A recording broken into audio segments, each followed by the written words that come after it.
Good morning. Welcome, replay viewers. Thank you for joining the broadcast this morning. Be sure to invite your followers, share out on Twitter, and tap for hearts as you're watching the replay. Good morning. Hey, Lipstick Chatter. How you doing, Chantel? Great to see you here this morning. Maximo Tanga, thank you for being here this morning. Welcome, everyone, to this morning's Divorce Devotion. It's a thankful Thursday all across social media, as that's what we say, right? Be sure to be thankful of something. We all have something we can be grateful for and thankful for on today. Hey, Cheryl Louise, thank you for being here this morning.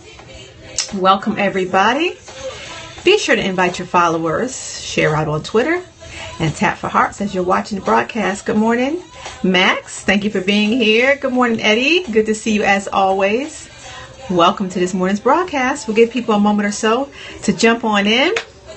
It's been a spring break type of week, so it's been a busy one. Good morning, Marty. Welcome to the broadcast. Great to see you here. Thank you for the heart love. I appreciate it. And thank you for inviting your followers. Welcome, everyone. We got victory. All right, we'll give about 30 more seconds or so. How's the week been going? We're almost through this typical work week or spring break week for some of the students, right? We're approaching Resurrection Sunday this weekend, which is a beautiful season, beautiful time to kind of, reflect on the blood of Jesus. Thank God that he gave his son, who shed his blood on Calvary's cross, because without the blood, there can be no remission of sins. And I'm so thankful for the blood on today. Yes, a beautiful week, Marty, a beautiful week. And so, in this space, I'm a believer, and that's the space that I speak from. I am so thankful and so grateful this morning, just in all that God has done and all that he's going to continue to do. Right? So let's go ahead and get started. We've been talking about self-confidence, right? Self-confidence this week. Good morning. I watched the replay yesterday. Does Washington also have a beach? If you're saying Washington, D.C., Eddie, I'm not sure. I would think in the Maryland area, I think they have a beach. But, I was at Virginia Beach, so not quite sure. Not quite sure about Washington, D.C., if that was your question. Right.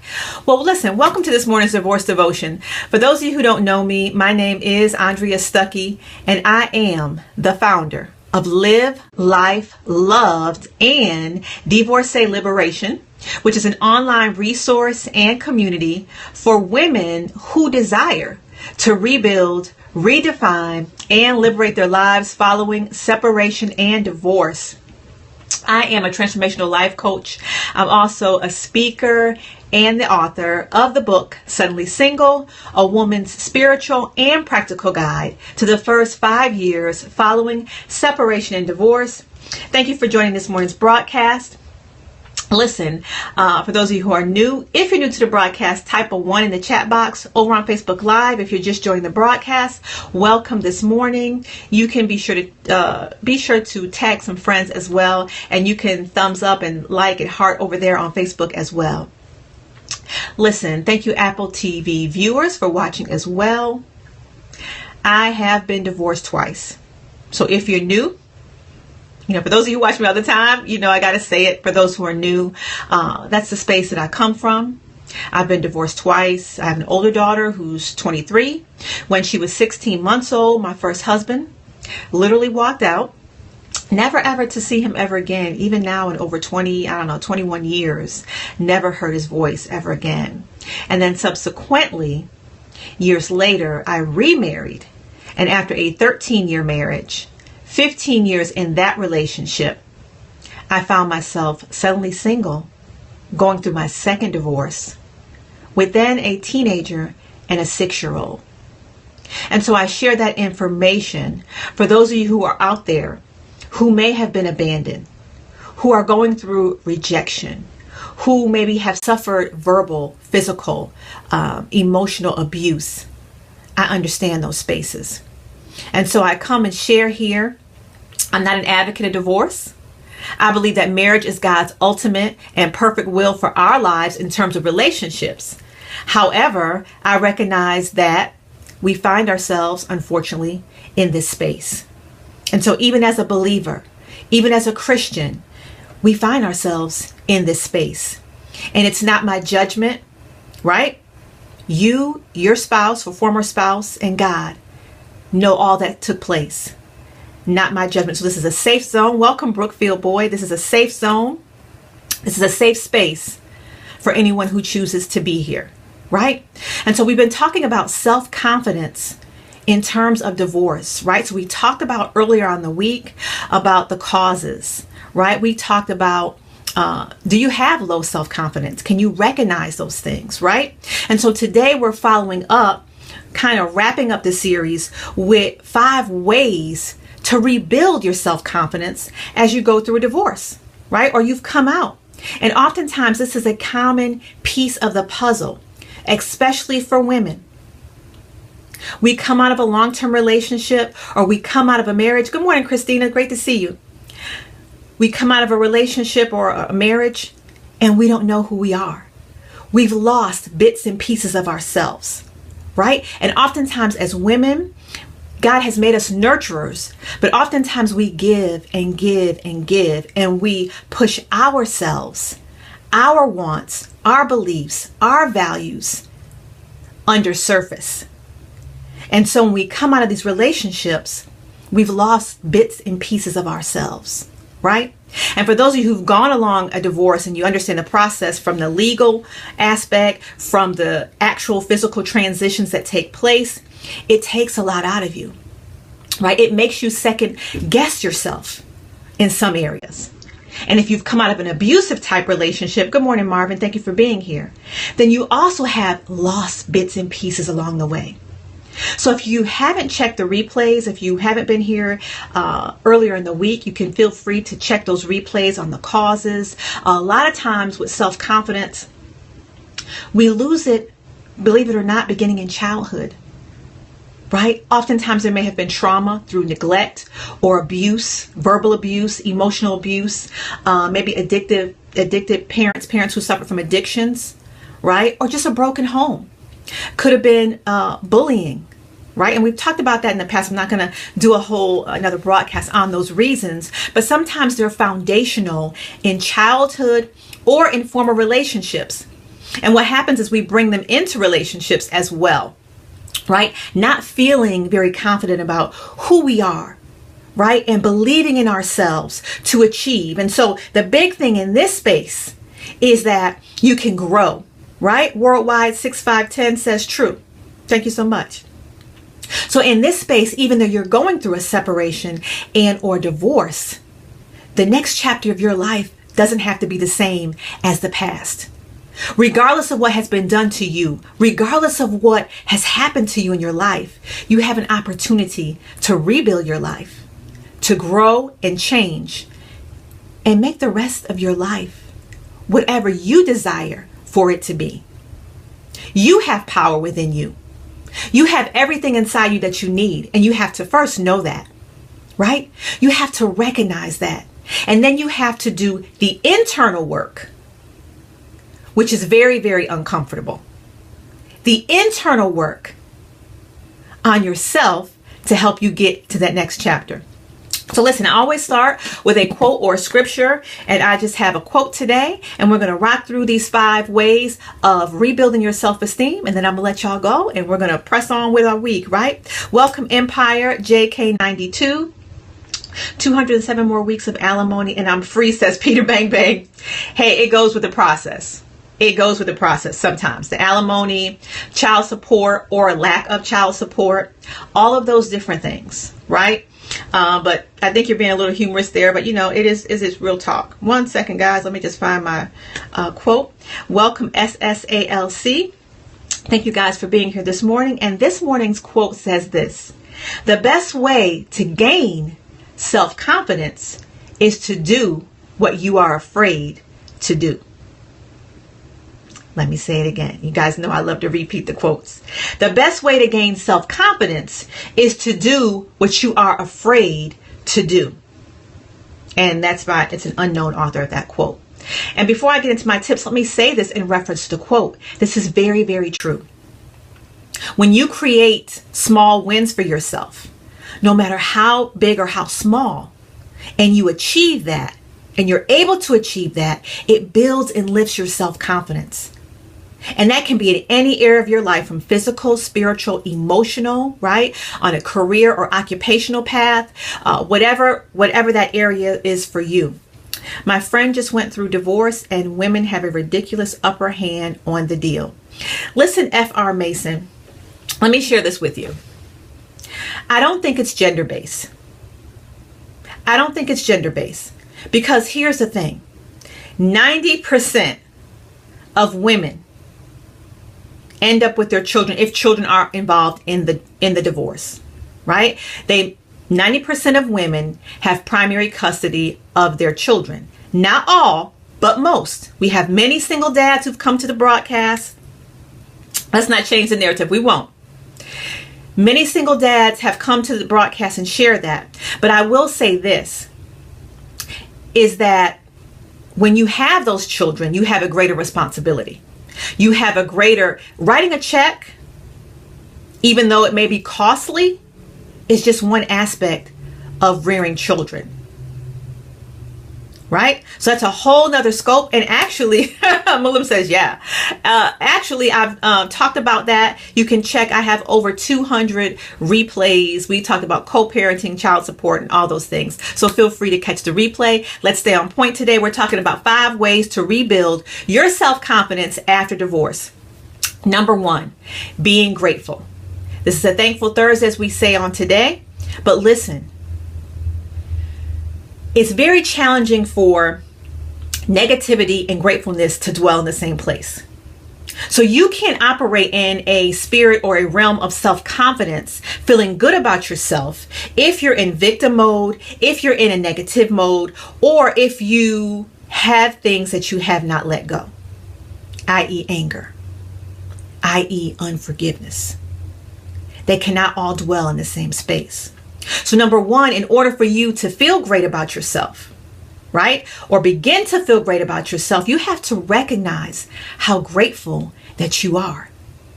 Even in this space of transition, even in the space of separation or divorce, there's always something to be thankful and grateful for.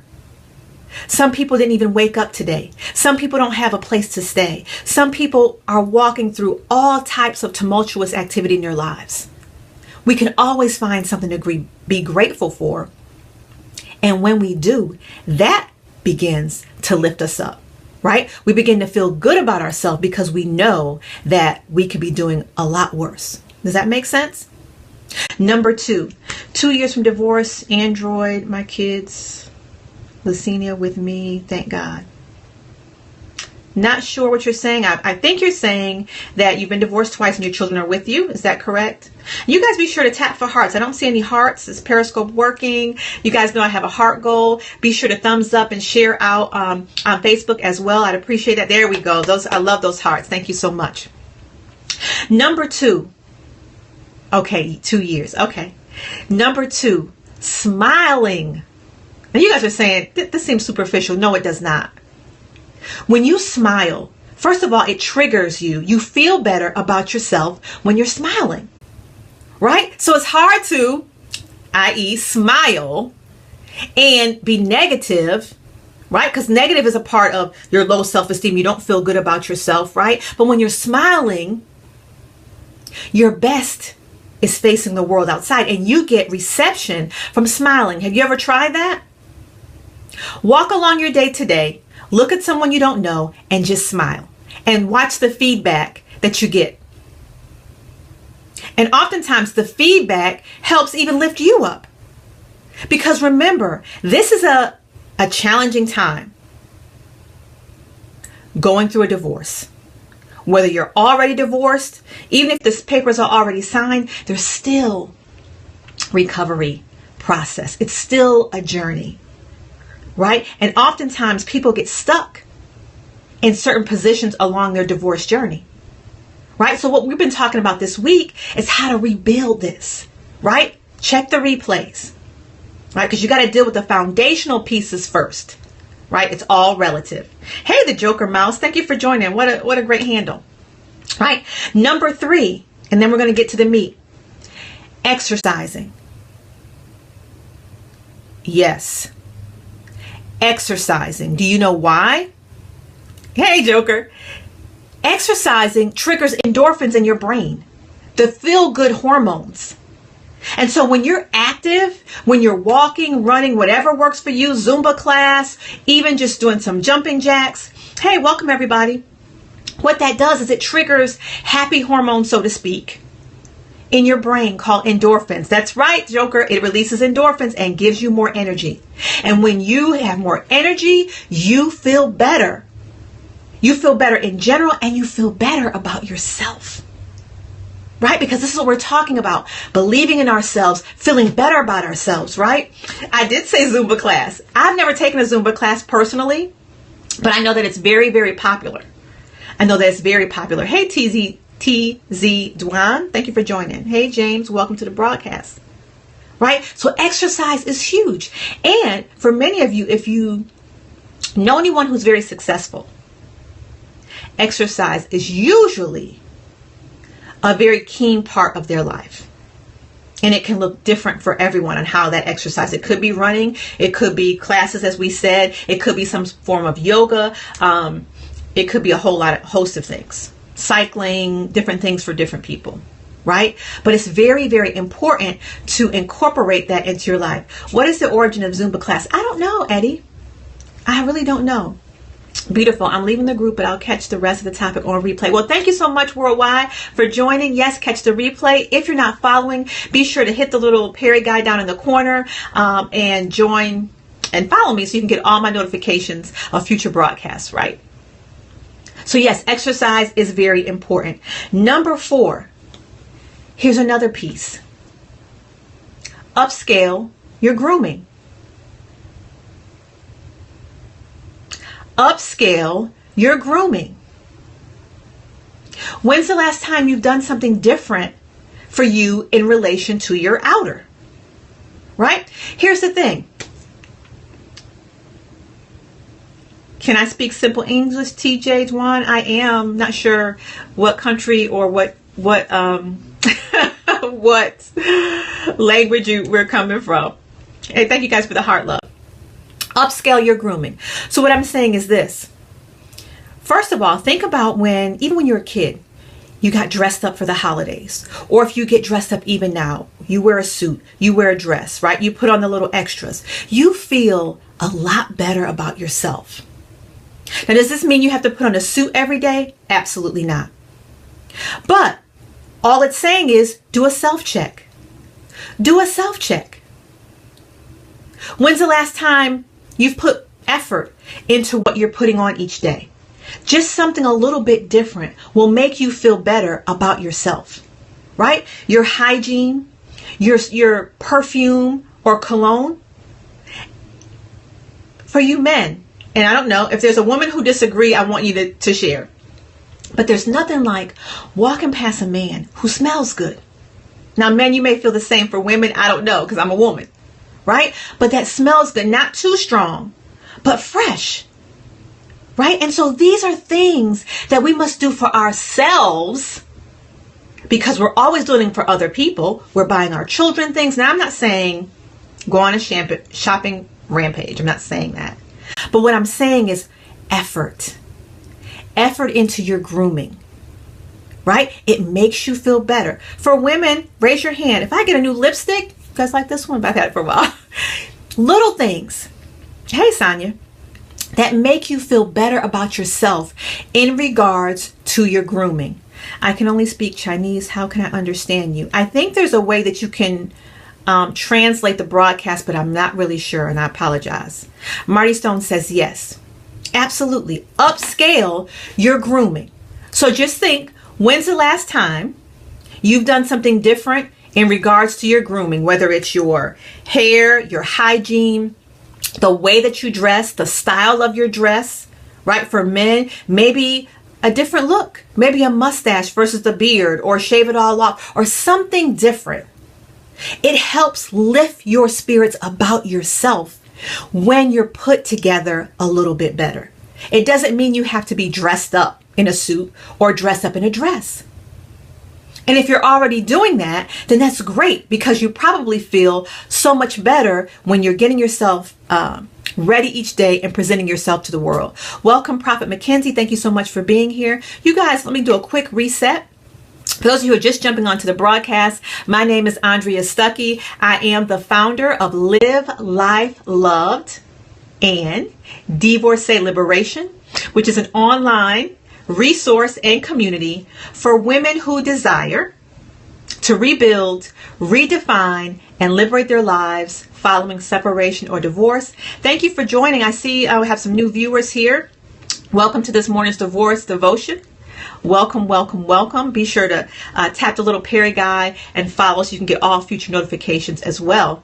We're talking about 5 ways to rebuild your self-esteem following divorce. And if you just jumped on the broadcast, I said earlier, I have actually been divorced twice. I'm a life coach. I'm also a speaker and the author. I can only understand one. My name is Andrea Stuckey, TZ Duan. Sorry that I can't translate into Chinese. I apologize for that. But I think there is a way to do that, and I hope that you can figure that out. I'm sorry I can't help you. Good morning, you guys. Thank you so much for joining the broadcast.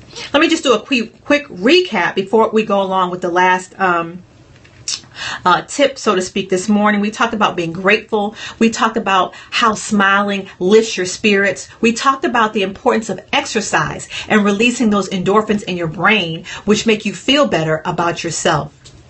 It is like the guy is trolling. He might be trolling Eddie. You never know, right? In addition, we talked about number 4, upscaling your grooming. Upscaling your grooming. So remember, these are some superficial ways, because earlier in the week we talked about the deeper revelation of building your self-confidence. Okay, so if you have not checked the replays, go back and check the replays about the causes, the origins, and those type of things. But these are just 5 simple ways to help, hey Stephen Jones, rebuild after divorce, because so many times we've just lost ourselves.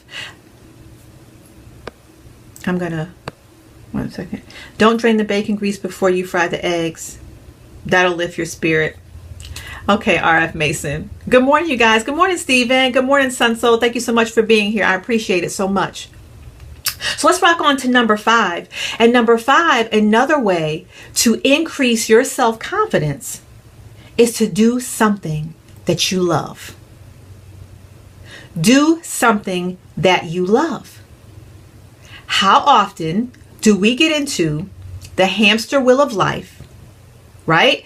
The family, the job, the career, and we're not doing something that we are totally passionate about or totally excited about in our life. And when you're doing something that you love, that helps build your belief and your confidence and your happiness in yourself. And that's different for everyone. So that can be a hobby. That can be a service project. Is there something that you're passionate about?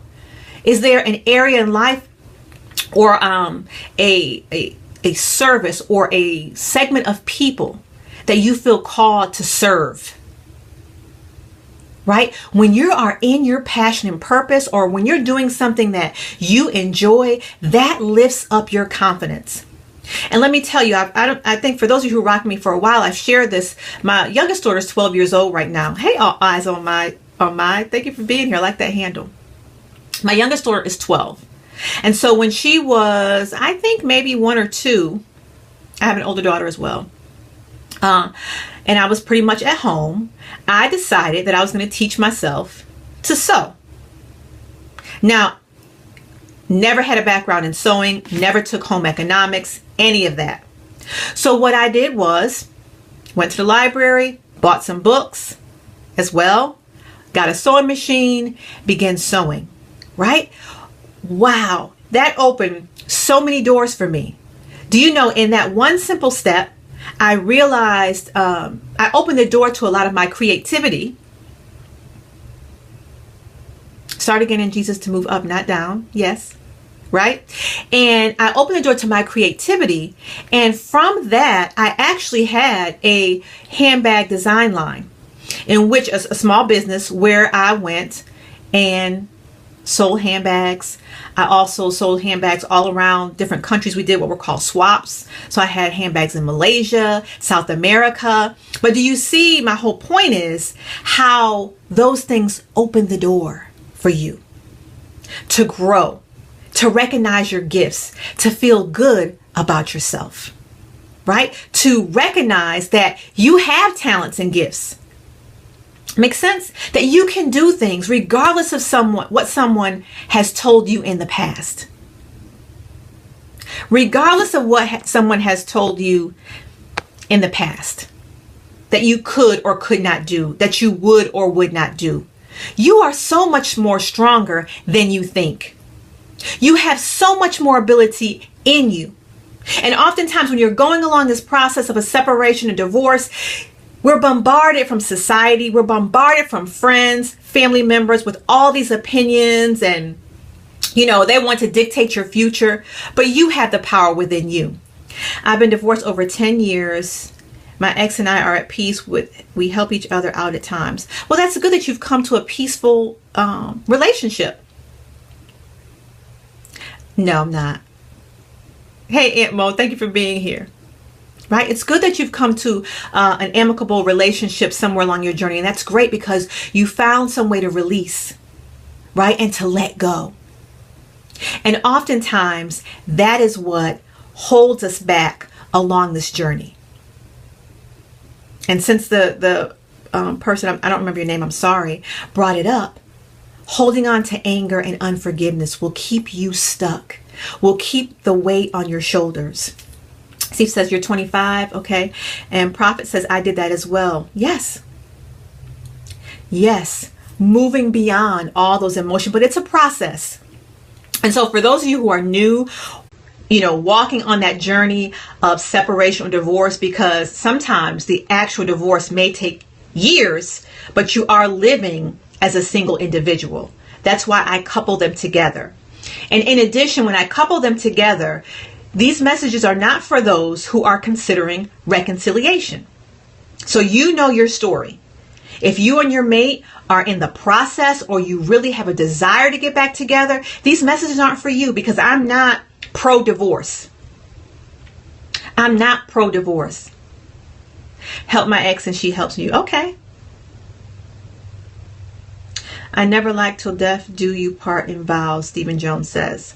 Well, I think majority of us desire when we enter into a marriage that it's to death do us part.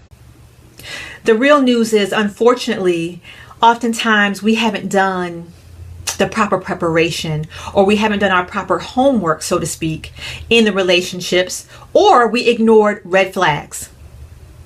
Right? So listen, if you ignored a red flag, tap for hearts on the screen. I see only blue hearts. Because I can admit in hindsight that there was many things that I saw in both of my marriages. Thank you for sharing that. That I continued to move forward anyway.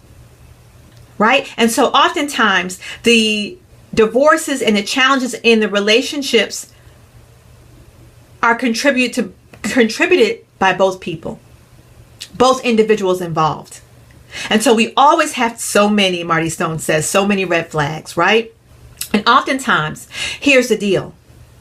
We must recognize our contribution to the breakdown of that former relationship so that we can grow and be better. And that's the uncomfortable part about being in this space. Because it's much more easy or easier to blame someone else, isn't it? Not saying that someone else didn't do something wrong. Not saying that I didn't do anything wrong. It takes two. It takes two. And even if there were majors, and I call these majors in the relationship, when we talk about infidelity, right? Abuses, emotional, verbal, physical, right? Addictions in the family. I tried to ignore them and fix it. Yes, that's oftentimes we do that. We think we can fix the person or fix the problem. But sometimes with the majors, as I just named, we may say, oh, well, my husband or my wife, well, they cheated on me. So I left the marriage, or we divorced, and I'm done. But I'm good. But here's the deal. Let's have some real talk here. Let's have some real dialogue. There were things that doesn't mean that there's an excuse for that behavior, but there are things that contribute to the breakdown of the relationship. So when someone has committed adultery, when someone has committed abuse, there are usually predecessors to those activities, right? We talk about that here because even in abuse, in the beginning, when those first signs of abuse come along, whether they're verbal, emotional, or physical, the question is, how did we handle it? How did we handle that behavior? Right? How did we handle explosive communication? How did we handle those things? How did we handle lack of communication? Or other host of things or topics that can break down a relationship. Aunt Mo says, I got sick and she took advantage of that. That's unfortunate. It's very unfortunate. But the other question too is, and I don't know your story, but I'll just throw it out there, is prior to that, what did the relationship look like? We try to fix the love inside in chains, right? And I believe that if you have two willing individuals who really, really, really want to make it work, and they surrender, that God can fix that thing. But God gives us free will. And so sometimes in a relationship, Marty says no boundaries. She didn't set any boundaries in her relationship. Good point. But how many of us know that God gives us a free will? And so if you have an imbalance in a relationship where one person really wants to and the other person doesn't, you can't change that other person. As long as the money was flowing, it was good. And Antoine, sometimes that's right. And what I mean by that, some people marry for those reasons. And that's why in this space we talk about relationships. So as we're moving forward, if you desire to have another relationship at some point, you can recognize some things. You are right there in this female that I liked when I found about the behavior. I then hated her. I was married 14 years and I missed that one. You were married 14 years. I'm sorry. I missed that one. But the whole premise here is, right? Getting ourselves right. Working on ourselves, recognizing, and Marty had a good point. Marty recognizes she didn't set boundaries in her former relationship, right? And so if we can recognize that, then now what we have to do, using that as an example, is figure out how can I, first of all, why did I not set boundaries in my former relationship?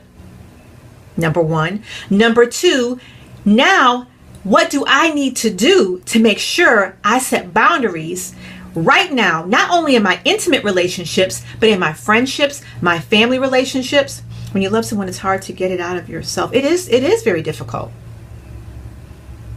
It is difficult. Let me go back to the boundaries and then I'll talk back to that, right? Using that as an example, we have to recognize those things, right? And so even before Marty, for an example, if I can use you as an example, if you had a challenge setting boundaries in your former relationship, you probably had a challenge setting boundaries even in your friendships and family relationships as well. Tell me if that's correct or incorrect. But I'm on my way back and she wants back in, but now I don't want her, says. Okay, Marty Stone says yes to the boundaries. Antoine says he's on his way back.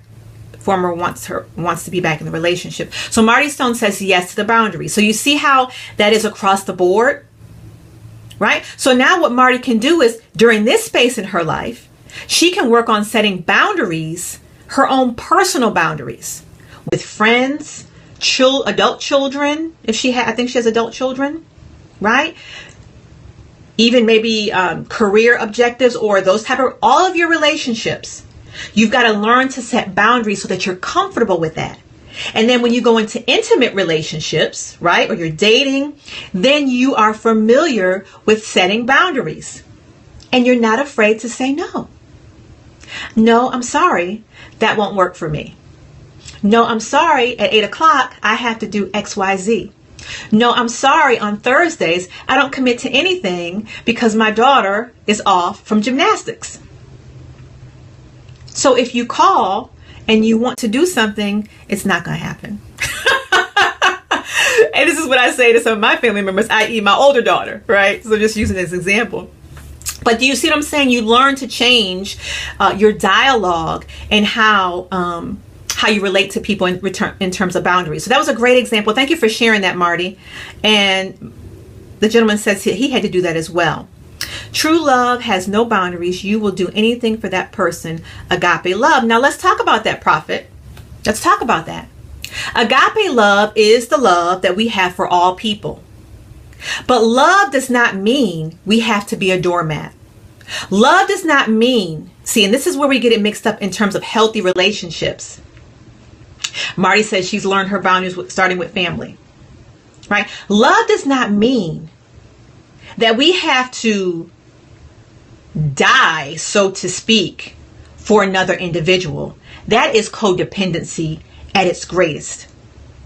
Healthy relationships involve in two independent, whole individuals, or as whole as they can be, coming together for interdependence.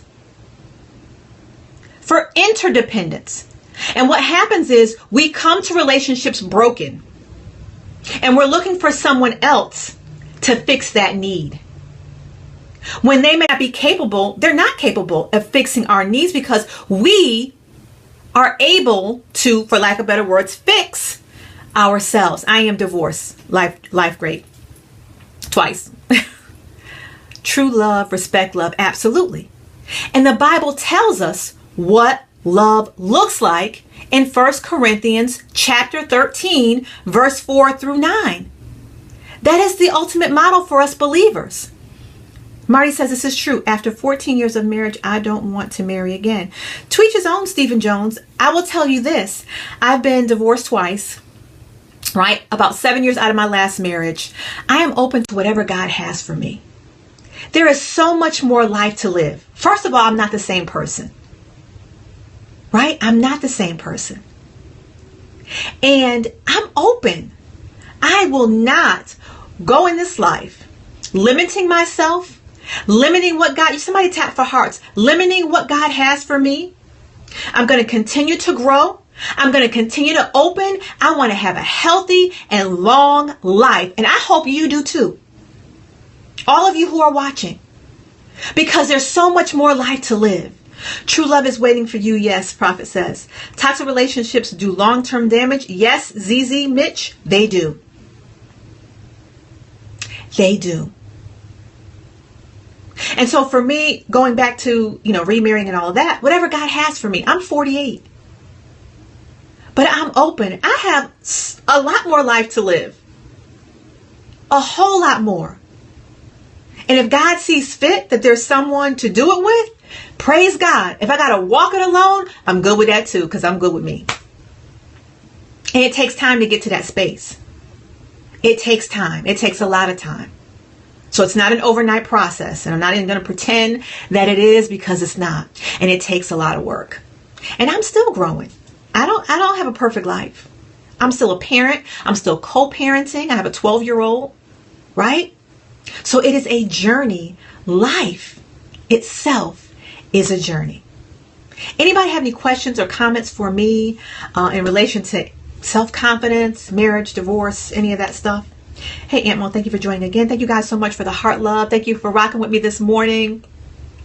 Welcome, Joe Quinn, 42 Blaze. Thank you for being here this morning.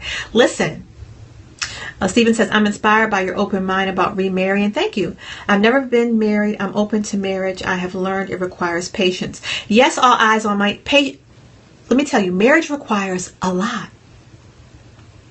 And I don't even think that when we get into marriages, even in our 20s or 30s, that we really recognize what it entails. And so I used this analogy before. I'm going to use it again. Think about a circle, right? Think about a circle. And so you get married. We're talking about those who don't have any children, who generally go that route, right? So you get married. You have a few years maybe by yourselves. Then you're raising your children, right? So you have young children. That's a whole different season of life, right? Toddlers, preschool, sleepless nights, all of that. That's a season, right? And it's also it's a good season, but it's a very different season that has its own stressors on a relationship. Anybody agree? Tap for hearts. If you've had children and you remember that season, right? You're busy. You've got young ones. You're teaching them. You're training them how to eat, say please, thank you. It's a lot of work, but it's a joyous thing because you're forming and helping raise these children, right? Then you get into school age, right? I have a 23-year-old, so I can talk all about this. Then you get into school age, right? And they're in school and there's homework and there's activities, right? ZZ says healing must come first before new relationships. Too much baggage is like cancer. Totally agree. Totally agree. Right? So then we're in that second season of life, school age. Why love bring pain when love is fruitfulness? Okay, we'll talk about that. Do you think you don't work out because we choose what we want and not wait on God? I think that's part of it too. I think that's part of that. Let me finish this analogy. Right? So then you're in that second season of life where you have your school age children who are, they're in school, there's activities. So you're in that zone. Now remember, you still have a marriage. So your marriage is taking the stressors of the younger, right? Now you're in the active mode, right? So if you have a couple of kids and they're active, you're all over the place. Sport, which is all good. Sports. Is there age for love? I don't think age has a relevance. Right? So you're active in all those things, right? Remember, still got to keep the marriage intact, but you have different sets of stressors, right? Then you move into the teen years, right? So now you have someone who's as big as you on the outside, but is very immature on the inside, right? And so you have that challenge of where to let go, where to guide them, right? That's a whole nother being. Now, mind you, let's do a little timeline. Okay. So now around the time, depending on when you got married, depending on when you had children, you have a teenager. Now in your life, you may have some aging parents. You may be approaching midlife. You may be approaching the fact that someone may have lost a job. Someone in your family's gotten sick. You may have lost a significant loved one. Somebody else tap for hearts. I only see blue. My point in telling you about these cycles of life is that if you and your mate, thank you for the beautiful heart love. If you and your mate are not on one accord and you don't stay together, as you're going through these seasons of life, it takes a toll on the relationship. Some people never even get to the teenager / aging parent / maybe you've lost someone, right? These are real life issues. Hey, Bobby. So we don't even think about generally in our 20s, if we've gotten married that early, about any of these things that are coming down the pathway. I mean, we know about children, but we don't really think about the cycles, right? Because having a 2, 3, 4-year-old is very different than having a 13, 14, 15-year-old. And if you have one or more in each category, it's different. Now, for me, my girls are 10 years apart. And so I almost sort of had 2 only children. Pros and cons to both. Case in point is, when we're talking about getting into relationships, oftentimes we haven't even considered all those factors. Or has someone even pointed them out to us? The possible pitfalls in all of those seasons. Does that make sense? My 19-year-old daughter got married and I feel it was too soon. Wow. Okay. But you can't. Again, we can't control them. Even as parents, we're not perfect. But the best we can do is guide them. But we can't control them. And when we try to, that's a whole nother codependency issue. Sit down and talk about it and reason to get it right, Prophet. And here's the thing. Oftentimes, as not only parents, in families, even in the church, in my opinion. Not all churches, but some churches. We're not even equipping our young people for what it really entails in marriage. Sometimes we're pushing them to marriage without the proper education and knowledge that really entails the meat of the marriage. That makes sense? Right? The meat of the marriage. Anybody have any other questions? I think I answered the couple things. Thank you guys for the heart love so much. Thank you for rocking with me all this time. We've been on about 45 minutes. I'm going to wrap up shortly. If you have any questions, feel free. If you're new to the broadcast, type a 1 so I can welcome you. And in addition, if you're not currently following me, hit the little Perry guys. You can get all my notifications. Same thing over here on Facebook. If you're catching the replay on Facebook, be sure to type in the chat box your comments, concerns, or questions for me, and I'll go back and I will reply as well. Listen, you guys, just going to wrap up this self-confidence series.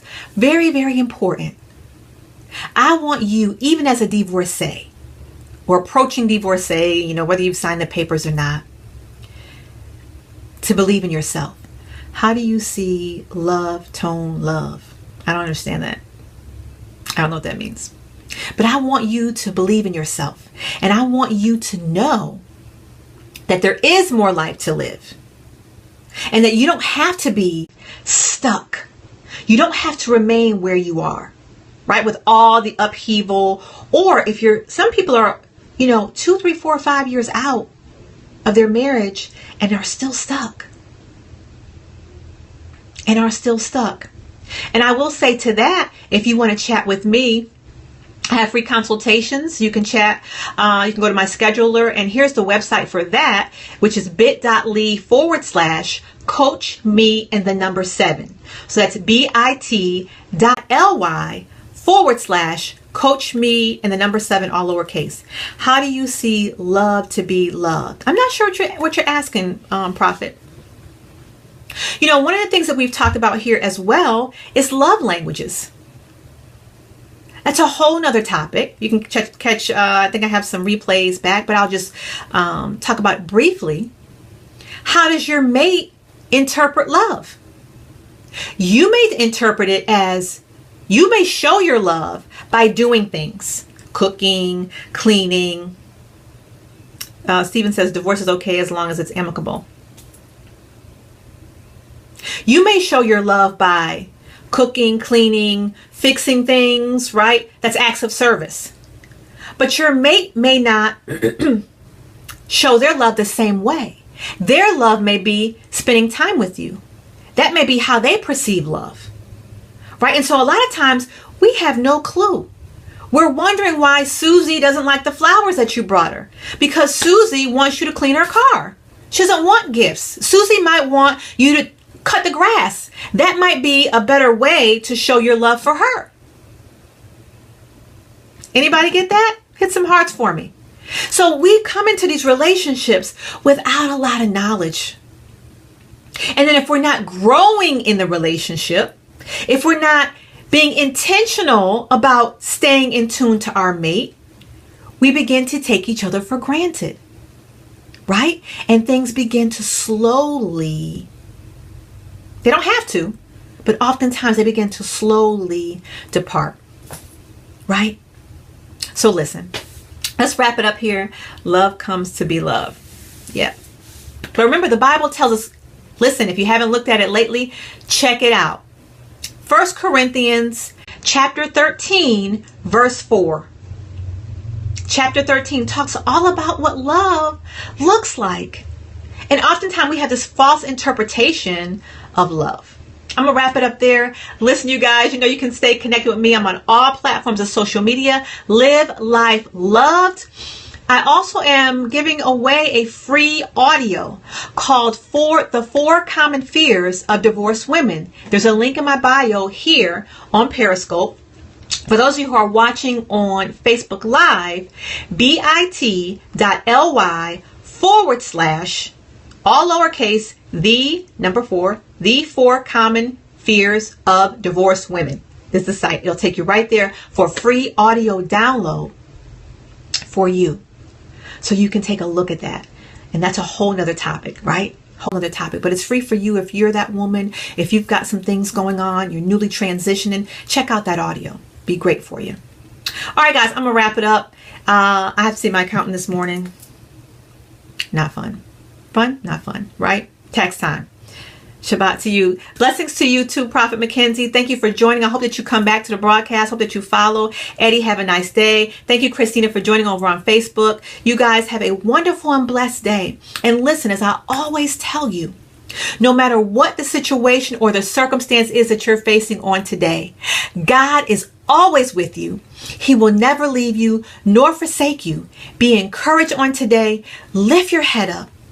Know that there's always something to be thankful for. I will see you here tomorrow, same time, same place, about 8:30 a.m. Eastern Standard Time. Have a wonderful and blessed day. Thanks for rocking with me, and I'll see you soon. Bye.